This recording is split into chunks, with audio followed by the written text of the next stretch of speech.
Olá, pessoal. Então, hoje a gente vai tratar de um exercício de ciclo de refrigeração por compressão, ok? Então, o fluido que a gente vai utilizar nesse ciclo vai ser o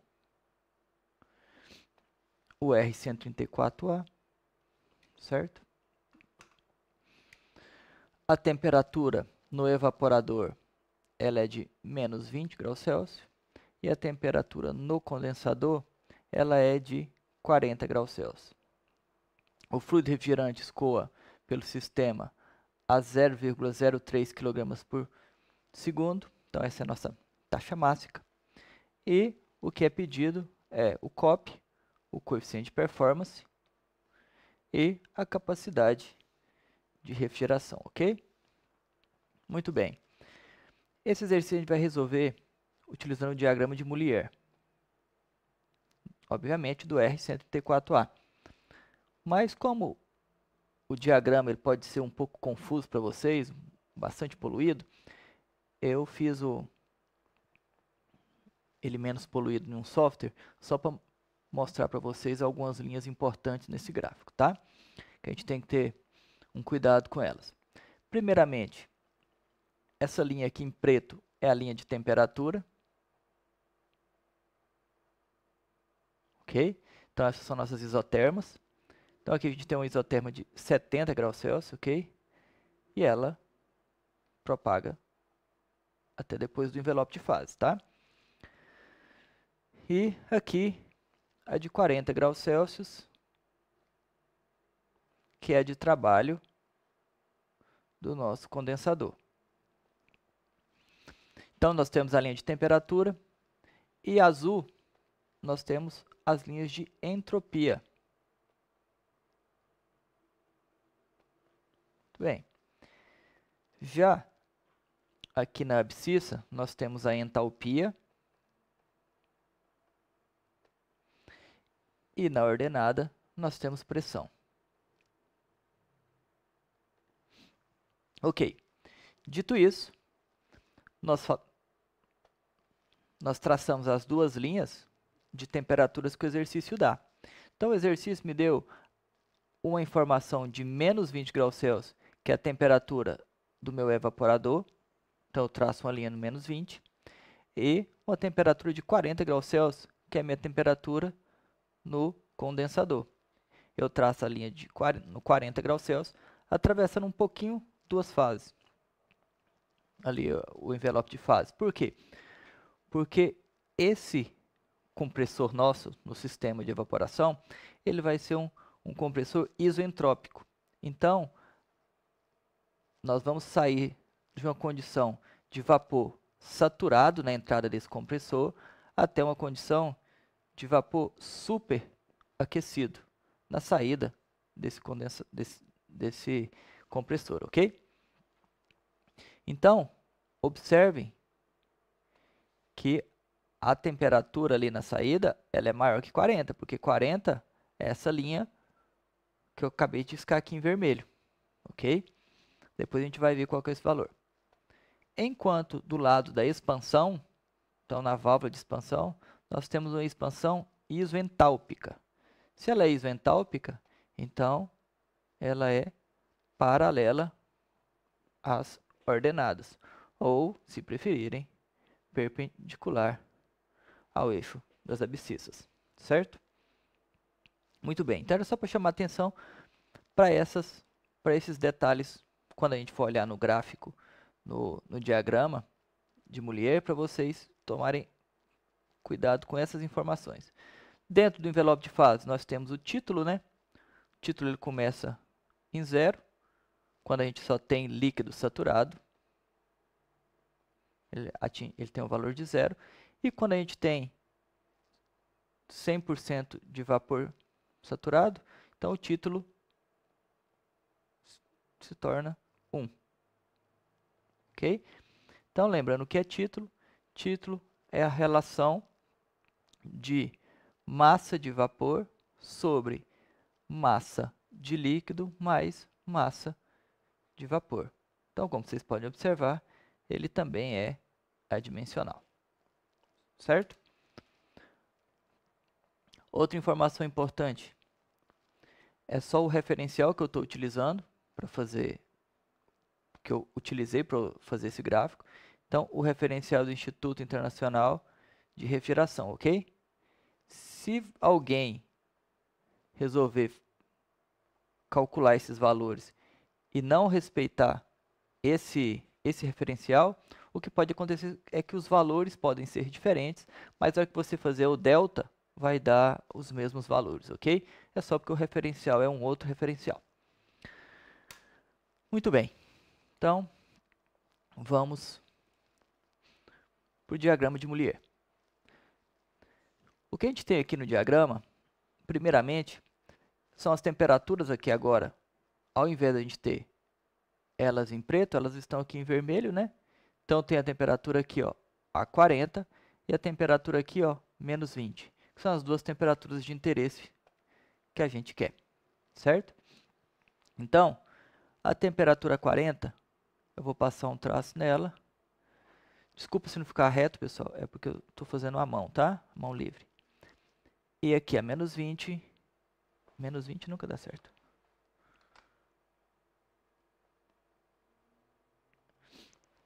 Então, eu traço as duas linhas, e nessas duas linhas, a partir daqui, eu vou terminar o meu ciclo. Muito bem. O meu compressor, ele vai pegar vapor saturado, então ele vai partir da linha do ponto de vapor saturado. E vai chegar, então ele é isoentrópico, então ele vai chegar aproximadamente ali. Então, passando uma linha aqui, a gente teria algo desse tipo. Enquanto que do lado da expansão, o que nós temos é que ele é isoentálpico e não isoentrópico. Então, a linha reta é uma linha perpendicular às abscissas. Muito bem. O que geralmente nós fazemos é o seguinte. Nós pegamos, deixa eu ver aqui, vou colocar em preto, é enumerar isso aqui. Então, a gente enumera aqui como 1, 2, 3, 4. De 1 para 2, de 2 para 3, de 3 para 4, de 4 para 1. O que acontece em cada fase é o que eu vou explicar agora. Então, vamos começar em 1. De 1, do ponto 1 para 2, o que nós temos é uma compressão. Então, vocês podem ver que a gente está aumentando a pressão, né? Então, existe um aumento de pressão aqui, ó. Eu aumento a pressão, então eu estou comprimindo isso. Só que eu estou comprimindo isso isentropicamente. Então, de 1 para 2 a entropia é igual. Então, a entropia é igual. A pressão aumenta, ok? Então, o que acontece é uma compressão isoentrópica, certo? De 2 para 3, eu vou fazer uma pausa aqui no meio, só para chamar a atenção de vocês para um ponto específico, que é esse ponto aqui, ó, que eu vou chamar ele de 2'. Então, de 2 para 2', o que a gente tem é uma diferença de temperatura. Porque a temperatura em 2, ela é diferente de 40 graus Celsius, tá vendo? 40 graus Celsius está aqui, ó, nessa linha vermelha. Muito bem, então, de 2 para 2', o que eu tenho é uma diferença de temperatura. E a temperatura em 2', ela é menor que a temperatura em 2. Ok, a temperatura em 2', aí pensando de 2' para 3, o que nós temos é temperatura igual, e o que está acontecendo é mudança de fase. mudança de fase. O que acontece? Eu saio de título 1, x igual a 1, para x igual a 0. Então, eu saio de vapor saturado, do lado de cá, vapor saturado, para líquido saturado. De 3 para 4,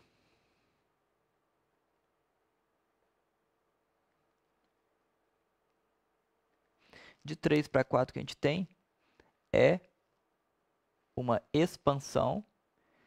Então, se é expansão, o que está acontecendo aqui é uma diminuição na pressão. Então, a pressão cai. Então, é uma expansão isoentálpica. Então, a entalpia é igual, certo?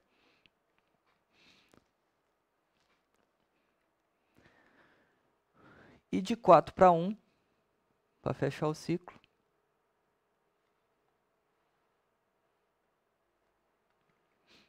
de 4 para 1 que nós temos é mudança de fase de novo.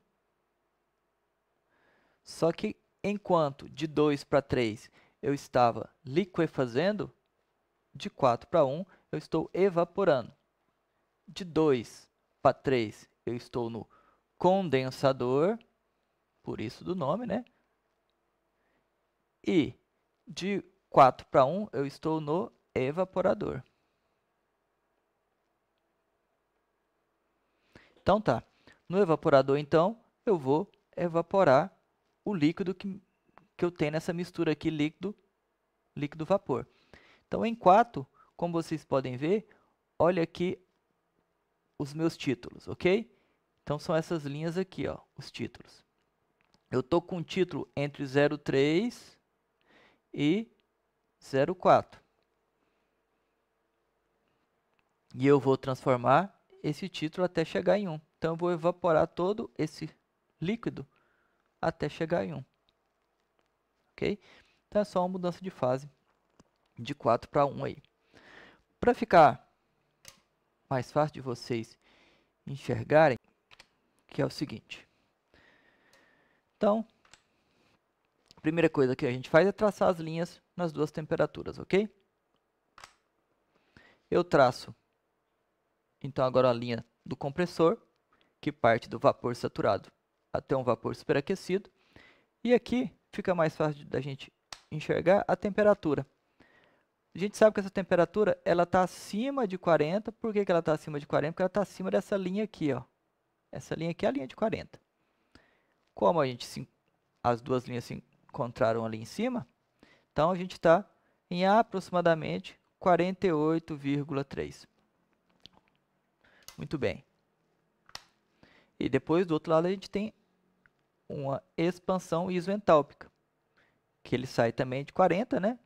Então, o fluido, essa linha é a linha de 40 graus Celsius até a linha de menos 20 aqui embaixo, que é a linha do evaporador, temperatura do evaporador. Muito bem.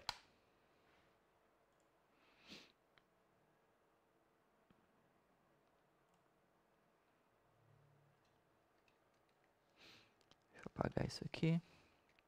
Tá vendo os testes com as canetas aqui. Então, vamos fazer a letra A. A letra A, o que é pedido é o COP, que é o coeficiente de performance, ok? O COP vai ser a relação da energia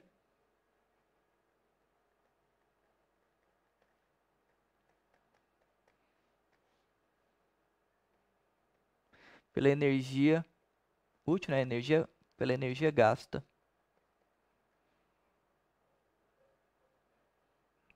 Vamos pôr pelo compressor aqui, que é ele que vai gastar essa energia. Ok? Então, qual que é a energia útil? O que que eu quero fazer? Eu não quero retirar energia do meu ambiente. Então, vai ser a energia ali, ó, a taxa máxima M1H1 menos a taxa máxima M4H4.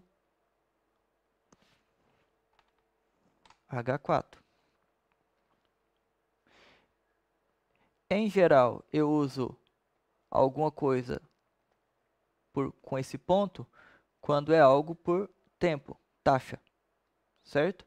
Então, M ponto é quilograma por segundo. Eu uso chapéu quando é alguma coisa por massa. Nesse caso, entalpia por massa, quilojoule por quilograma. É o que a gente chama de entalpia específica, ok? Específica.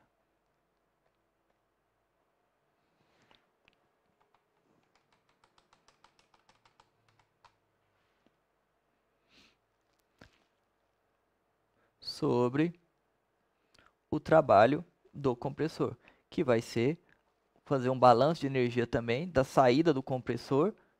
Então, nós temos que é M2, H2, menos M1, H1. Energia na saída menos energia na entrada. Energia na saída do compressor menos energia na entrada do compressor. Essa relação de baixo. Muito bem, então copy, substituindo os valores, nós vamos ficar...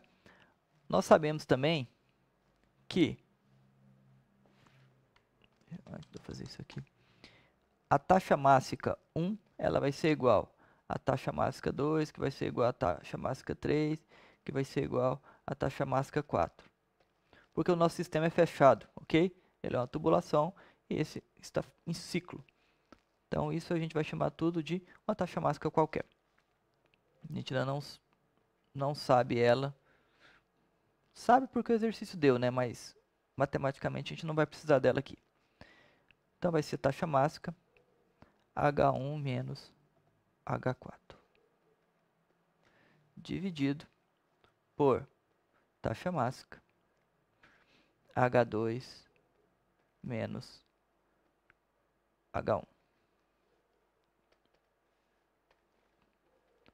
Corta a taxa mássica.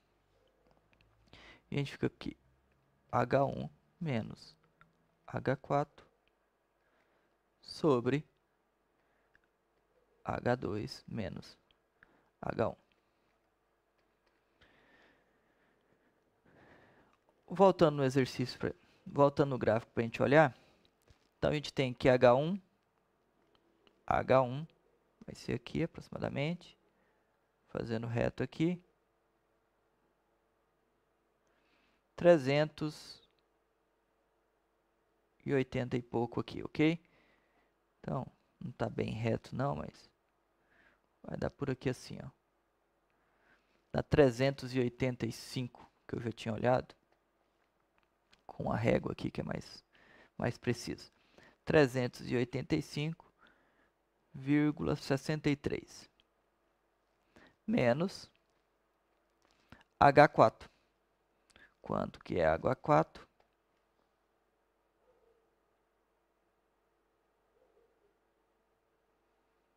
Pouco maior que 240 aqui, entre 240 e 260. Vai dar 256 aproximadamente. 256,53. O que? Quilojoule por quilograma. Isso tudo dividido por H2. Vamos ver quanto que é H2.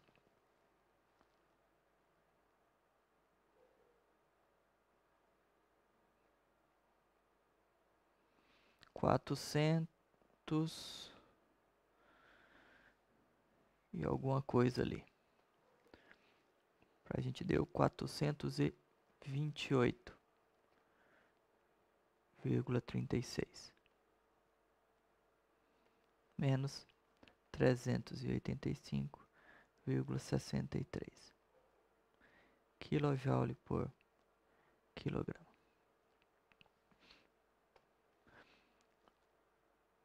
Aqui, pessoal, eu peguei o ponto errado, né? É aqui, ó.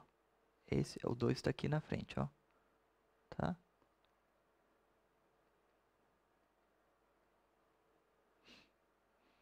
O 2, o que eu tinha pegado era da saturação, né? Não é esse aqui, não.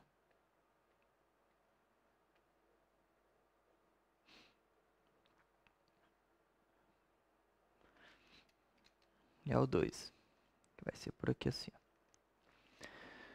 Muito bem. Então, as unidades podemos cortar.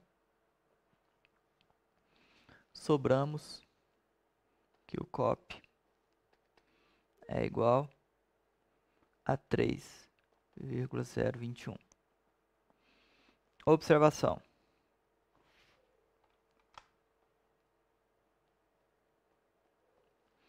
Preste atenção que o copy ele só está dependendo das entalpias. Então, isso nos leva a crer que o copy, então, ele é uma função apenas do refrigerante.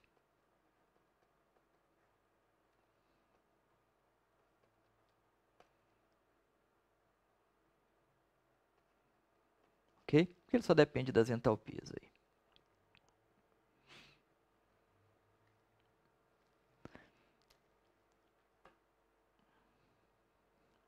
Essa é a letra A. Vamos para a letra B. Letra B, o que é pedido é qual que é a capacidade calorífica.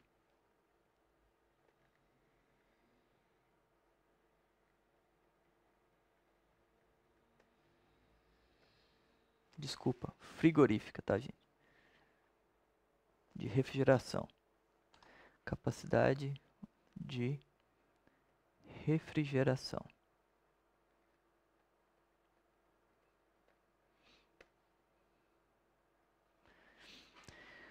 Então, a capacidade de refrigeração, ou seja, qual que é a quantidade de calor que esse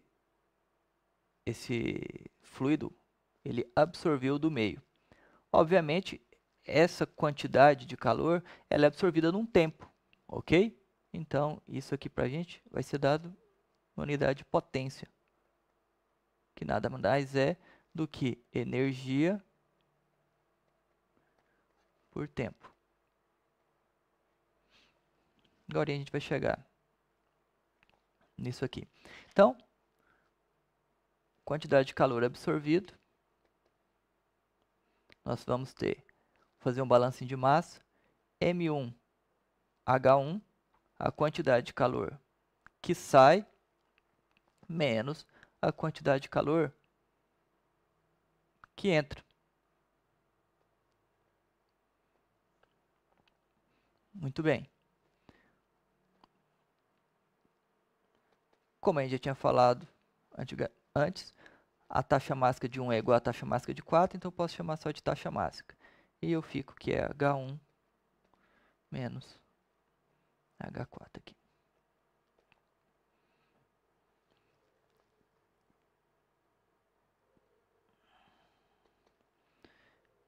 A gente sabe que isso aqui é 0,03 kg por segundo.